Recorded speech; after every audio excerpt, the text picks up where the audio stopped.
We have just in the last few moments heard from the Commissioner of the Met, Mark Rowley. Yes, that's right. So Mark Rowley was down at the scene where we were only 50 minutes ago. And he was there not taking any questions from the media, but he was there to meet with community leaders, with people who'd rendered assistance, with the police officers who he was obviously in charge of. And he says the senseless murder of a 15-year-old girl on her way to school is impossible to comprehend. It was moving and humbling to meet many members of the exceptional Croydon community who've come together in support of a family now dealing with the most unimaginable grief. And I think that's the thing that you've got to remember with Croydon, is that only 2 years ago, it was labelled the knife crime capital of London because 5 young people died in the space of a year through knife crime, the youngest 14 years old.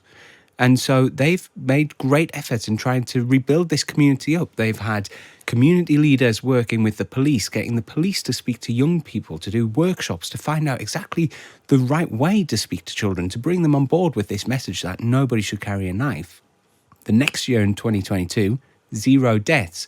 And so I think for a community that hasn't had a young person die from knife crime in 22 months, after everything that they've been through, this has really hit them so hard.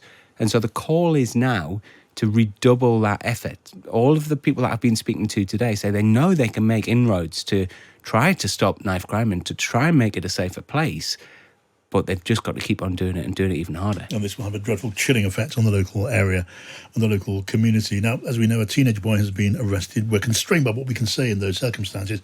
Is there anything more you can tell us, though, Oliver, about whatever relationship there may have been between this boy and this girl? So we don't know necessarily, but what we have heard is that there was some sort of argument that has happened between the two. It's then spilled on outside of the bus, and that potentially the police are saying that these two people were known to each other. The girl, by all accounts, has come from, I wouldn't say necessarily a very well-off family, but she's come from a family that can afford to send her to private school.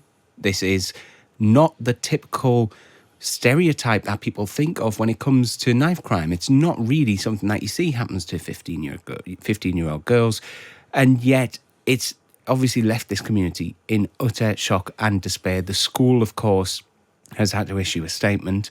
We still don't know the identity of this 15-year-old schoolgirl, but they've said that this is a senseless crime that's taking place, and they're having to now offer counselling to their students and to the people that know her. And I think that's the thing with this, isn't it? It's something that could have happened not only in Croydon, it could happen anywhere in the country, but to happen in the place that's been having that label and the stigma that came with it, it's just a tough day for Croydon.